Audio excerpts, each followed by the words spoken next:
فَأَمَّا الْيَتِيمَ فَلَا تَقْهَرْ وَأَمَّا السَّائِلَ فَلَا تَنْهَرْ. اور رہا سوال کرنے والا تو آپ اس کو ڈانٹیے مت، ڈانٹ ڈپٹ نہیں کیجیے. آپ کے پاس کوئی سوال کرنے والا، نبی سے کہا جا رہا ہے کہ اللہ نے یہ نعمتیں آپ پہ کی ہے، تو آپ فقیر تھے، آپ کو بے نیاز کیا، تو فقیر مالی طور سے تھے، اب کوئی آپ سے مال مانگنے آتا ہے تو آپ اس کو ڈانٹیے مت. اللہ کے رسول کی حدیثوں میں یہ ہے کہ اگر کوئی حاجت مند آتا ہے اور آپ سے مانگتا ہے تو یا تو آپ اس کو اپنی طرف سے جو طاقت قوت ہے مدد کر دے دیں، اور اگر آپ نہیں دے سکتے تو نرمی سے، حسن اخلاق سے، رفق اور نرمی کے ساتھ اس سے معذرت کیجیے، ڈانٹ ڈپٹ نہیں. جو لوگ پیشہ ور مانگتے ہیں، چمٹ کر مانگتے ہیں، اس کو ناپسند کیا. صحیح مسلم کی حدیث ہے کہ مجھ سے اللہ کے رسول نے کہا کہ مجھ سے چمٹ کر مت مانگو، اور تم جانتے ہو کہ اگر مجھ سے کوئی مانگے تو میں دوں گا، لیکن چمٹ کر مانگنے والے کو دینا مجھے ناپسندیدہ ہے. ایک سائل آیا تو اللہ کے رسول صلی اللہ علیہ وسلم نے کہا کہ اللہ کے میں رکھتا تو اگر دیتا. صحابہ سے کہا کہ تم سفارش کر سکتے ہو تو سفارش کرو، اس لیے کہ اسے بھی اجر ملتا ہے، اور اللہ تعالیٰ اپنے پیغمبر کے ہاتھوں پر، زبان پر جو چاہتا ہے فیصلہ کرتا ہے. بخاری کے حدیث کے الفاظ کا میں نے ترجمہ کیا. ایسی روایتیں یعنی سائلوں کے ساتھ اچھا سلوک، جو مانگنے آتے ہیں، لیکن جو چمٹ کر مانگے، عادی ہے، اس کو اگر آپ ڈانٹتے ہیں، اس کو اگر واپس کرتے ہیں تو یہ برا نہیں ہے. آپ کو پتہ ہونا چاہیے کہ یہ چمٹ کر مانگنے والا یا پیشہ ور ہے. تب اللہ کے نبی صلی اللہ علیہ وسلم ایسے لوگوں کو بھی ناپسند تو کرتے تھے لیکن تب بھی دے دیتے تھے، کیونکہ اللہ نے کہا تھا وَأَمَّا السَّائِلَ فَلَا تَنْهَرْ. وَأَمَّا اب یہاں سائل کا ایک اور معنی بھی ہے. وَأَمَّا السَّائِلَ فَلَا تَنْهَرْ میں ایک سوال کرنے والا جو محتاج آپ کے پاس آتا ہے، مال مانگتا ہے، اور ایک ہے وہ جو دین کے بارے میں آپ کو سوال کرنے آتا ہے.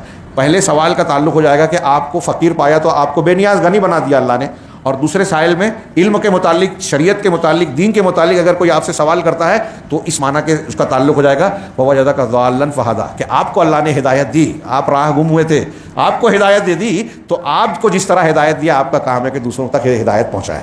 ہاں وَوَجَدَكَ تو سائل اگر آپ سے، اسی لیے علماء کے لیے فرض ہے، اہل علم اور جانکار آدمی اگر کوئی قرآن و حدیث کا کوئی مسئلہ پوچھتا ہے، سوال کرتا ہے، تو نرمی سے، اچھے سے اس کو سمجھایا جائے. اللہ کے نبی صلی اللہ علیہ وسلم کو دیکھیے کہ آپ کے پاس کیسے کیسے لوگ سوال کرنے آتے تھے.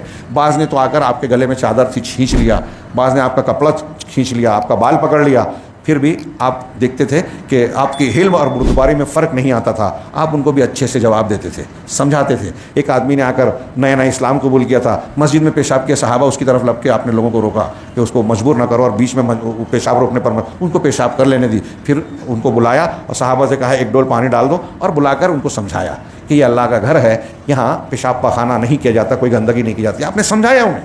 حضرت معاویہ رضی اللہ تعالیٰ، معاویہ بن ابی الحکم، صحیح مسلم کی حدیث ہے کہ وہ کہتے ہیں کہ میں نماز میں آیا اور نماز میں صحابہ کے ساتھ جب جڑ گیا، جماعت کھڑی ہوئی تھی، ہاں تو مجھے چھینک آ گئی. میں نے کہا الحمدللہ.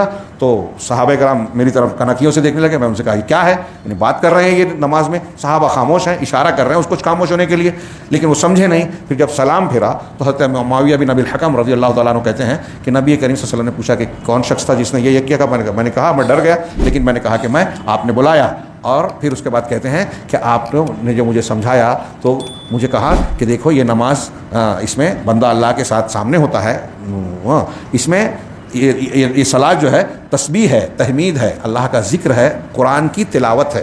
قرآن کی تلاوت، مقتدی تھے، مقتدی کو بھی تلاوت کرنی ہے سورہ فاتحہ کی. ہاں تو کہا قرآن کی تلاوت ہے، اس میں کلام الناس، لوگوں کی بات چیت جائز نہیں ہے. صحیح مسلم کی. حضرت معاویہ اس بیات کو بیان کرنے سے پہلے کہتے ہیں کہ میں نے اللہ کے رسول صلی اللہ علیہ وسلم سے بہتر معلم اور استاد کسی کو نہیں دیکھا. نہ آپ نے مجھے ڈانٹا، نہ آپ نے مجھے سخت و سست کہا، نہ آپ نے کوئی مارنے اڑنے کی بات کی، بلکہ آپ نے مجھے بہت ہی نرمی سے سمجھایا.